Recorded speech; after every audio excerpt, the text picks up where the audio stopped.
Hello guys, it's Ben in Parts here. Welcome to the second episode of this CryptoCast series where I discuss cryptids in detail and I go into historical examples and examples of cryptids that have been discovered to be real, and I also not only explore the cryptids themselves but explore how viable it is that they exist. And today we're going to talk about the Wuhnan toads. Now, the Wuhnan toads are not as known, but given the historical precedence there is for large amphibians, and given recent findings, I think honestly they should have been much more extensively focused on. So what are the Wuhnan toads? They are said to be gigantic albino amphibians that live in the Hubei province of China, in Baofeng Lake. They're meant to be known for their huge appetite and also their considerable size. They're said to be massive toad or frog-like creatures with pale skin, long extendable 20-foot tongues, and a mouth alone that's 6 feet wide, and eyes that, according to one observer, are bigger than rice bowls.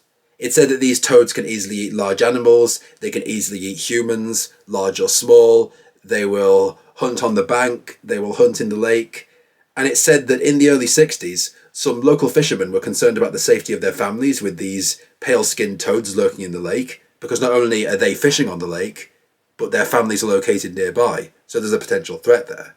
And they tried to rid the area of these toads by throwing multiple sticks of dynamite into the heart of the lake. However, this extremely backfired because not only did it not kill the toads, but it brought up a much bigger toad, said by them to be more evil, known as Chan. And Chan then proceeded to pursue the fishermen more than 90 feet below the shoreline, either hopping or lolloping after them in a blind rage, knowing that they tried to kill him or her, and the fishermen panicked and fled. Eventually, the stories of these toads caught on in society, and 9 young scientists from Peking University, which is today Beijing University, in 1987 launched an expedition to record these amazing animals on camera. They set up camp by the lake, which included several video cameras, and very shortly after, 3 huge creatures, fitting the description I've given you before, began swimming up to them on shore. And as the scientists stood there watching them, completely motionless, one of the toads/frogs released a huge tongue, 20 feet long, and grabbed the tripod one of the cameras was standing on and dragged it into its enormous mouth. And as it swallowed the tripod, its 2 friends let forth some huge, terrifying screams, and then all 3 toads submerged back into the lake. It's said that the scientists were so mesmerized they didn't actually experience shock until afterwards, and when they did, the shock was so huge that one of them dropped to his knees and was physically ill. So, what is the possibility of these toads existing? One big problem is that Baofeng Lake in China, there's not really a lake called Baofeng Lake. There's a Baofeng Lake, which is very deep and is in a mountainous remote area, but there are regularly tour boats going across it, there are regularly people taking videos of it, there are photos of it everywhere. I feel like if tourists were crossing this lake all the time, I think they might notice a giant toad eating them. I think they might. However, that doesn't mean that maybe the toads weren't there before and died, or maybe the toads are somehow hibernating, or maybe the dynamite incident killed many of their offspring off and then they became extinct. Who knows? And also, there are historical precedents for large toads being found. Rolf Blomberg, who lived from 1912 to 96, was a Swedish explorer, photographer and writer. And in 1950 he actually brought to the attention of the world a species of giant toad that was native to southwestern Colombia. He captured a huge specimen which he brought back to Ecuador and which was named Bufo blombergi in his honour. It's now known as the Colombian giant toad, and it can attain a snout to vent length of up to 10 inches, which is greater than even the canine toad. In addition, the native Indian peoples inhabiting various tropical valleys in Chile and Peru, in the Andes there, frequently report the existence of a huge, giant toad called the sapo de loma, the toad of the hills.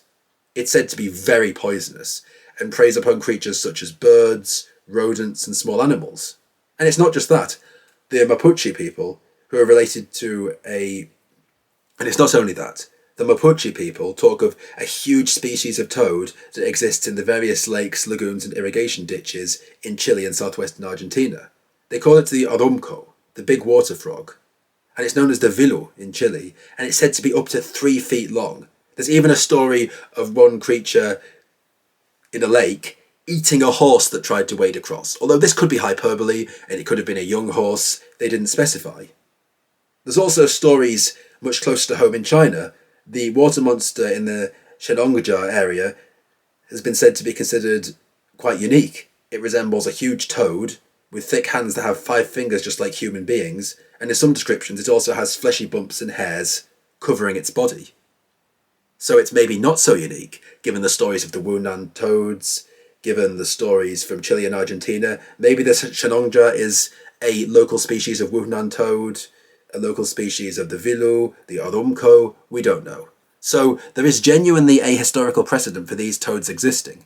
I personally would love to see some evidence of this, some photos, some video, maybe someone who's even captured them. I obviously don't want to see them become extinct because, it's the social media age. If someone found them, people would probably trample down there with their cameras and start trampling the toads. We've seen how they behave when dolphins and whales beach. But I would still love to see them actually be proven real. So what do you people think? Do you think they are real? Do you think it's hyperbole? Do you think it's folklore? Please let me know in the comments section and let me know what you want to see on episode 2.